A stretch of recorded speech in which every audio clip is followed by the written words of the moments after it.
This changes everything for the Avs as they are right on the cusp of a fresh 82-game season, and they have a golden opportunity to take charge of the Central Division, prove that they continue to be one of the strongest teams in the National Hockey League, secure the best possible seeding that they can for the 2026 Stanley Cup playoffs, and try to make some noise and charge their way to a Stanley Cup final appearance, maybe even a Stanley Cup championship. We're going to break down everything surrounding the Avalanche and their potential final standings in the Central Division, not just in terms of where the Avs are going to end up, but today here on Avs Digest, we're going to be doing a full Central Division prediction breakdown. We're going to be going through each team where I think that they are going to end up at the end of the season and just talk about why teams are bouncing up, why teams are bouncing down, and like I said, just go through a full Central Division standings prediction today on Avs Digest. Super excited to get to go through this, do this prediction, let you guys hear what I have to say, what I have to think about what the Central Division is going to look like at the end of the 2025-26 NHL season. We'll get into that in just a second here. Do want to remind you guys, please make sure you're subscribed to our channel here on Avalanche Digest. We're giving you daily, reliable, strong news on the Colorado Avalanche, everything that you need to know in the offseason, and with the regular season starting just right around the corner, we're going to be giving you day-to-day updates on everything going on with the Colorado Avalanche during the 2025-26 season. So if you're part of that 79% not subscribed to the channel, but watching our videos, tuning into Avs Digest, please take the 5 seconds, exit out of the video, join the Avs Digest family. We cannot thank you guys enough for your support. We're just 19 subscribers away from 1,000 subscribers. It's a huge milestone. We're about 5 months old. Still one of the newest Avalanche sources for news sources for Avalanche on all streaming platforms. So please give us that subscription. We appreciate it so much. So let's dive into the Central Division predictions. I'm very excited, as I said, to give you these predictions. Exciting to get to break down the division and just talk about where I think each of these teams is going to end up. So, of course, the Central Division, the Blackhawks, the Avs, the Stars, the Wild, the Predators, the Blues, the Utah Mammoth, who come into this season with a brand new name and logo, and, of course, the reigning champion and reigning President's Trophy winner of the whole NHL, Winnipeg Jets, a part of our Central Division. Let's go quickly through last year's Central Division standings at the end of the season. We'll go bottom to top, starting with the Chicago Blackhawks, who came in dead last with 61 points. Predators, who had 68 points in 7th place. The Utah Hockey Club, who are now known as the Utah Mammoth, 89 points in the 6th place spot. The St. Louis Blues in the 5 spot with 96 points. Minnesota Wild coming in at 4th, 97 points. Colorado Avalanche, your very own Avs, who we cover right here on Avs Digest every single day with reliable coverage, 102 points in the 3rd place spot. The Dallas Stars, 2nd place, 106. And the, as I said, President's Trophy winner and Central Division winner, Winnipeg Jets, with a 10-point gap between the Dallas Stars and the Jets, winning the Central Division, 116 points. So with these standings in mind, with playoff performances in mind, with all sorts of different offseason implications in mind, we're going to dive into Central Division predictions, where I think all 8 of these teams are going to end up in the standings for next season. So starting in the number 8 spot, we're going to be going bottom to top. Unfortunately, I do not have the Blackhawks moving anywhere in the standings. I think that they have a lot of work to do as far as their rebuild goes. Of course, they have the prodigy Connor Bedard, who has shown that he's a very strong player, very skilled in his rookie season, did really well last year. But there's just a lot of different aspects to the Blackhawks that need to be improved. They aren't very deep. They don't have a very strong offensive punch. There's a little bit of, locker room trouble. I don't think that this team is very excited to be playing hockey right now. You compare the Blackhawks to the Sharks. The Sharks also finished, dead last in the Pacific Division and pretty much dead last in the league. The Blackhawks and the Sharks were the bottom 2 teams in the NHL. The Sharks are having a blast in the position that they're in. They've got guys like Macklin Celebrini and Will Smith who are just happy to be out there wearing the sweater and skating and having fun. You've got older guys like Tyler Toffoli, who has a blast playing with these younger guys, is probably going to potentially take over that captain position with their former captain retiring this offseason. The difference between those two teams is the Blackhawks, they don't have the excitement, they don't have the motivation to get better yet. They just are continuing to struggle as a franchise, and I think that a lot of building as far as depth and just morale needs to happen before the Blackhawks can move anywhere near not even a playoff spot, but just a better spot in the Central Division. So I confidently have the Blackhawks in 8th place. They finished 8th last year, had 61 points, as we previously discussed, and I think that they're going to be right there in that same realm in this next NHL season. Coming in at the 7th spot, we have the Predators in the exact same place that they were this last season. Last year, they were in 7th place with 68 points. I think that the Predators are going to have a stronger season this year, but I just think that the competition in the Central Division, it's a very star-studded, very strong division. I don't think that it's something that they're going to be able to best just yet. Now, the biggest continuing storyline with the Predators is the former Tampa Bay Lightning captain, Steven Stamkos, being traded and coming to Nashville this last season. The thought was that the Predators were going to light up the Central Division, adding Steven Stamkos and having other players, like Philip Forsberg and just the whole star-studded top 6 that they have offensively. But they completely shocked the NHL world and did essentially the opposite. They did not have any success in the Central Division.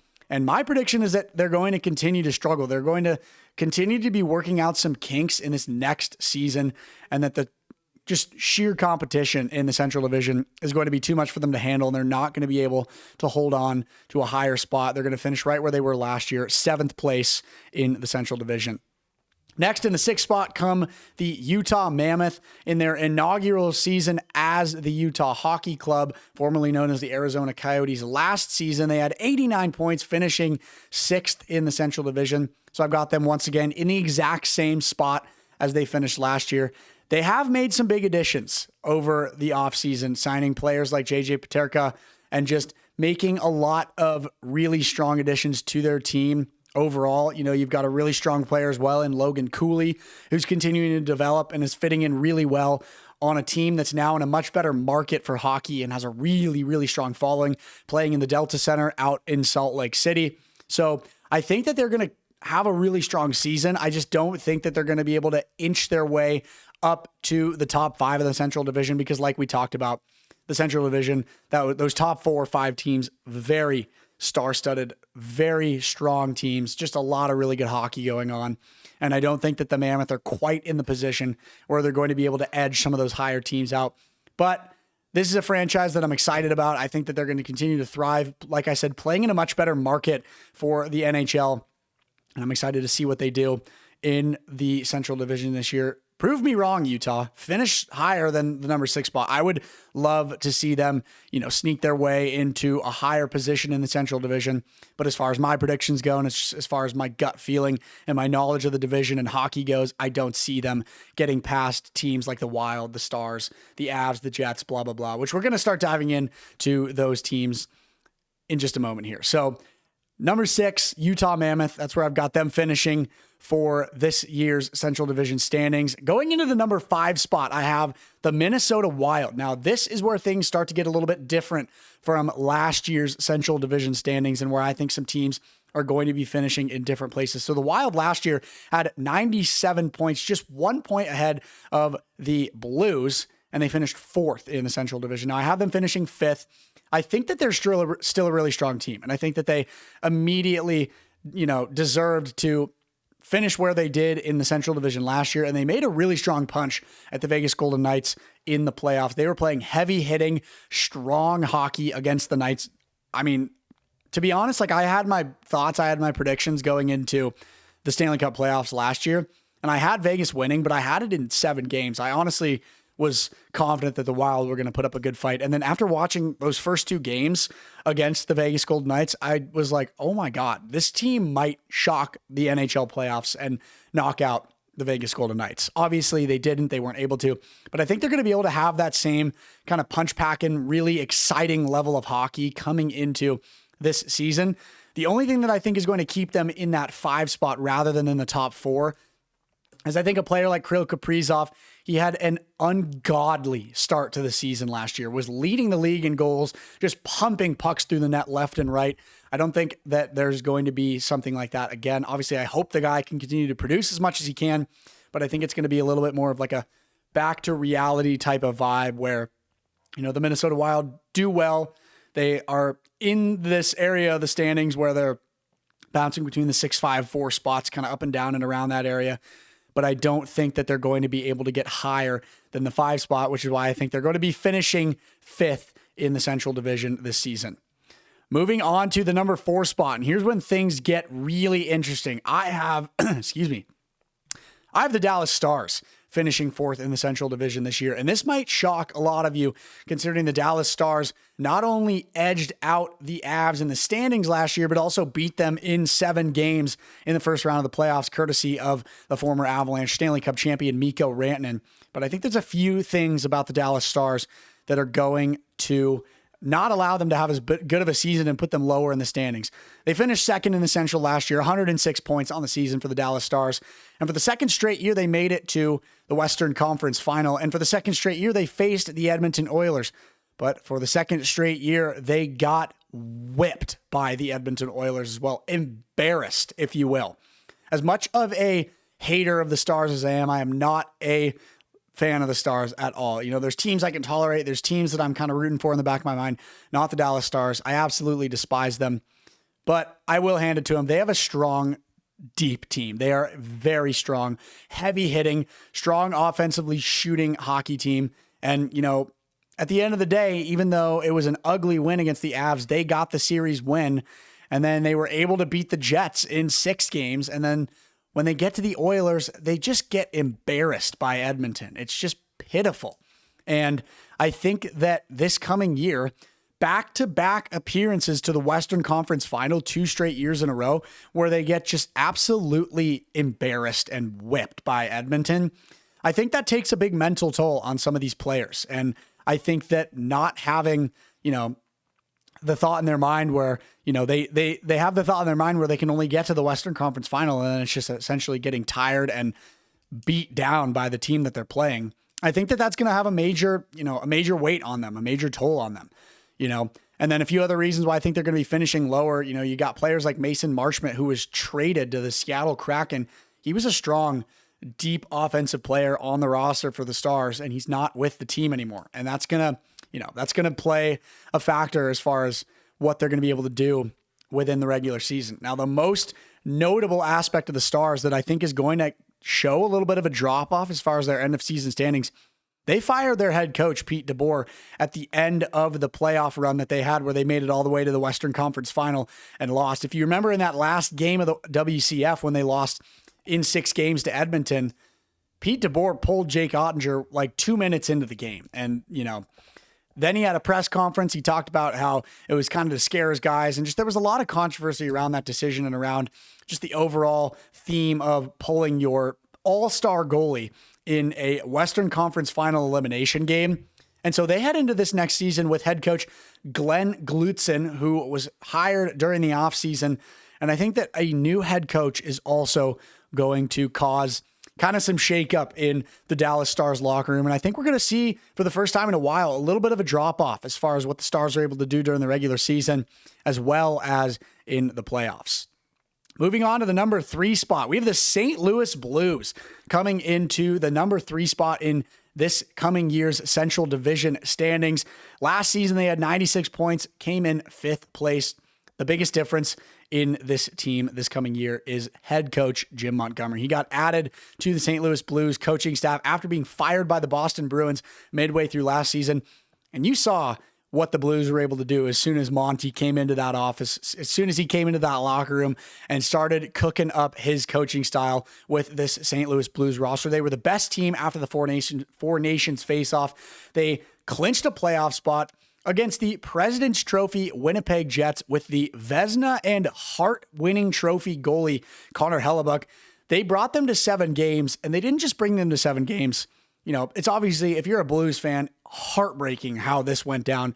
But they were about to beat them in 7 games. All it took was a literal miracle in Winnipeg, in which the Jets scored 2 comeback goals with literally the second one to tie the game coming in with 1 second left. They'd go on to win the series and then lose to Dallas in the next round.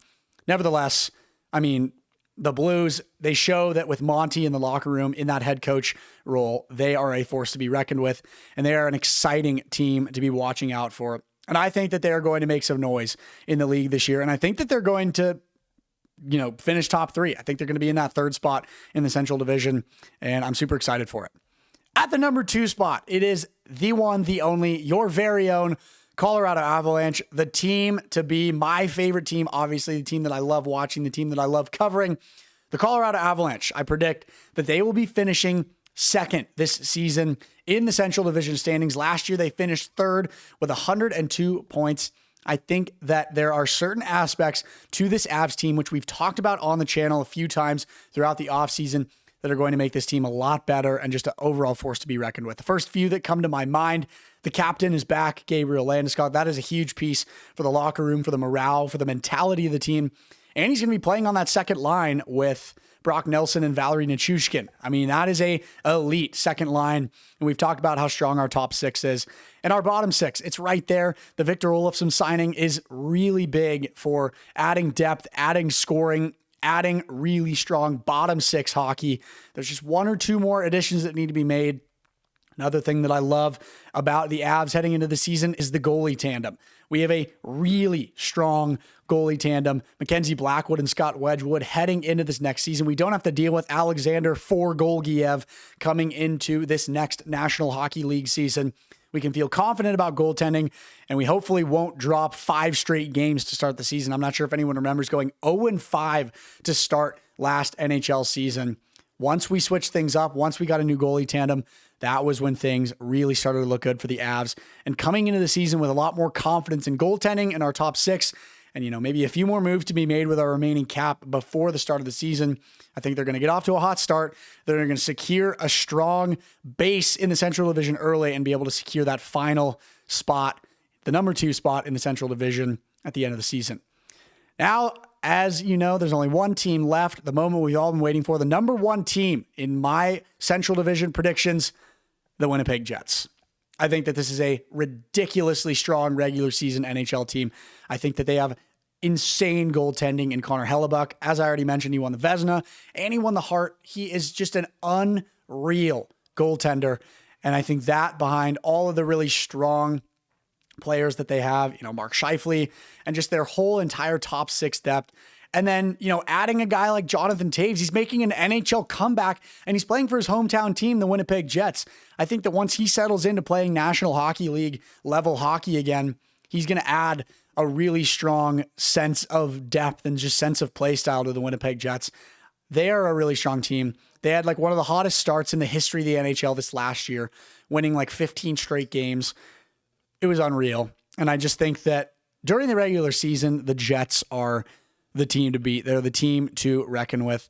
When it comes to the playoffs, you've got shaky Connor Hellebuck, who can't seem to figure things out in goal, and they're a lot easier to beat in the playoffs. But as far as the regular season and as far as my prediction goes, that is where I have the Jets landing. So we'll just run through it one more time from bottom to top. My Central Division predictions: the Blackhawks coming in 8th, the Predators coming in 7th, the Mammoth coming in 6th, Wild at 5th, the Dallas Stars at the 4th, the St. Louis Blues at 3rd, the Colorado Avalanche at 2nd, and the Winnipeg Jets coming in 1st in the Central Division again.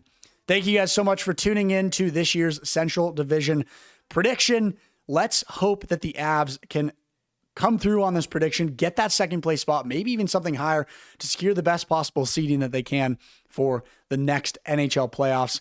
That way they can really make a statement in the playoffs, get themselves farther than the first or the second round, show that they have what it takes to win a Western Conference final and go back to the Stanley Cup championship, and then really prove the entire NHL wrong and bring home the 4th Stanley Cup championship to the Mile High City.